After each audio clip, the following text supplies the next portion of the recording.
Thanks, Senator Manchin. Just to follow up on Senator Manchin's first question, kind of a series of short questions.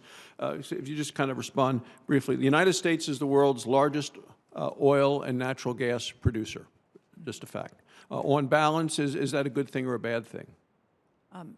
It is a good thing, and I look forward to working with you to make sure that it's clean and reduces GHG emissions.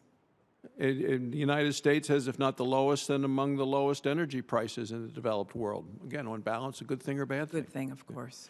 Jobs in oil, natural gas, and coal sectors pay well above the national average. On balance, good thing? Good thing, of course. Largely because of hydraulic fracturing, U.S. emissions are now at the lowest level since the early 1990s. On balance, good thing? Bad? Yes. And U.S. oil exports, natural gas exports, coal exports to other countries make us influential suppliers in the global energy markets. Good thing? It's important to be influential in the global energy market, yes. So last week, the Biden administration issued a 60-day ban on oil, gas, coal leasing, and permitting on federal lands and waters. Half of the state of Wyoming is federally owned. Alaska, it's a lot higher percentage than that. Did President Biden or his advisors seek your counsel on the ban? I knew that it was coming. It was part of the campaign promise of President Biden. Did you encourage him to issue the ban then? I didn't have a specific conversation with him about it myself. Yeah, a long-term ban on oil gas leasing is going to cost about 62,000 jobs in New Mexico, and we have the senator from New Mexico here, about 33,000 jobs in Wyoming, 18,000 jobs in Colorado. A long-term ban is going to cut revenues to New Mexico and Wyoming by hundreds of millions of dollars, which these states use for K-2 public education, other essential services. I'm just curious how a long-term ban consistent with the President's goal of unifying our country and putting Americans back to work and helping our economies grow, how is that all consistent? I think the President's plan of building back better, which would create more jobs in energy, clean energy, than the jobs that might be sacrificed. But I will say this, no job, we don't want to see any jobs sacrificed. And that's why this, when you opened up your remarks, sir, your remarks about technology were so important. This is why reducing GHG emissions is so important in the fossil fuel arena. The moratorium on public lands, I know for those states that have these jobs in abundance, this is something we're going to have to work on together to ensure that people remain employed. But I will say that the licenses that currently are operating are not going to be disrupted. They will continue to operate. And the oil and gas industry, in particular, they've got 10,000 licenses that they have and that will not be disrupted, that they can continue to permit and deploy and extract energy from. It is only on future licenses that this moratorium is. So it gives us some time to be able to work on creating jobs and diversifying and providing good paying jobs in every pocket of the country. And to Senator Manchin's point, I know that part of what Joe Biden has put together is a sort of SWAT team inside of the federal government to focus on communities that have powered America and to make sure that we don't leave those workers behind.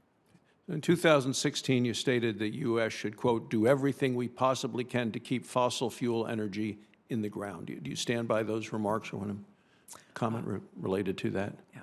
I think it is important that as we develop fossil fuels, that we also develop the technology to reduce greenhouse gas emissions. You know, in December of 2020, December 29th, just a little month ago, USA Today published an op-ed entitled, "Jennifer Granholm's Energy Record in Michigan Should Frighten America."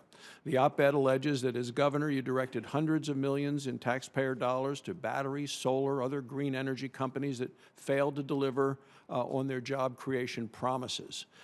One of the highlights that we talked about, one of the examples was A123 Systems, an advanced battery company, promised to create 3,000 jobs.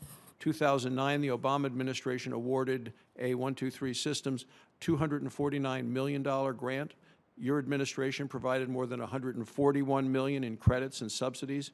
In 2012, they filed for bankruptcy. Later bought by a Chinese company, restructured in federal bankruptcy court, and stopped manufacturing in Michigan altogether.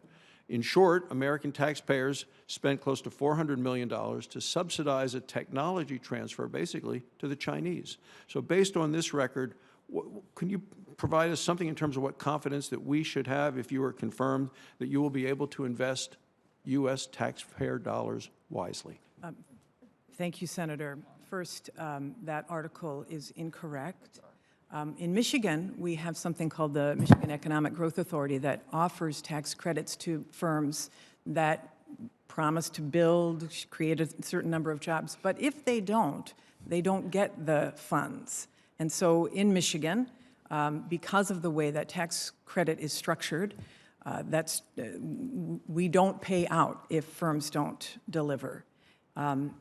I'm really proud, actually, of my record in Michigan in terms of seeding the area for battery technology. As I say, 1/3 of all battery facilities now in North America are in Michigan as a result.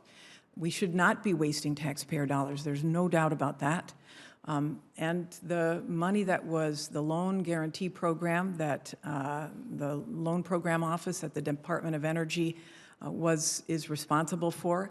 They too, in fact, in Michigan, for every dollar in tax credits that we put out, we got $2.30 back in investment. And that's the kind of return that we should be looking for. The taxpayers of the United States have received $500 million back from the loans that the Loan Program Office has given out. And I hope that we don't look at some failures along the way as a reason not to invest in technologies that banks are not going to invest in because they haven't been deployed yet. And this is why I think the Loan Program Office is a huge opportunity for all of your states to be able to see technologies deployed. And unfortunately, I think the idea that the government's incentives are not, because there may be one or two issues where the companies themselves, for market reasons, or because China has come in and big-footed in some way, those should not be reasons why the U.S. does not get in the game.